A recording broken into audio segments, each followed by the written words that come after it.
আলেমরা যদি আমাদের দেশের প্রতিনিধি নেতা হয়, মন্ত্রী হয়, এমপি হয়, মিনিস্টার হয়, তাহলে এই বাংলাদেশ কেমন হবে?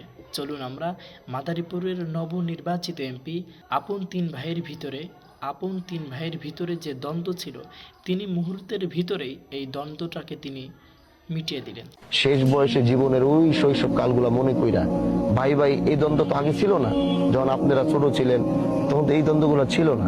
এই বয়সে আইসা আপনাদের আমি অনুরোধ করি, এই তিনটা ভাই আসেন, হাতটা দেন আমার কাছে, এই তিনটা ভাই দেন।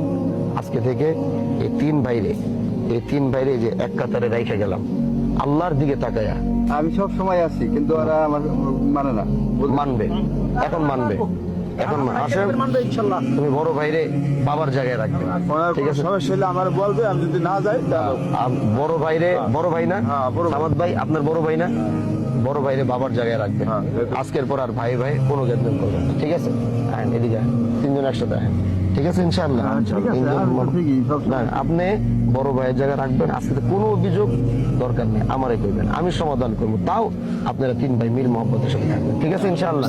আমার সাহেব কি বলছে? আলেমরা যদি ইনশাআল্লাহ আমাদের জনপ্রতিনিধি হয়, তাহলে লাভটা কোথায়?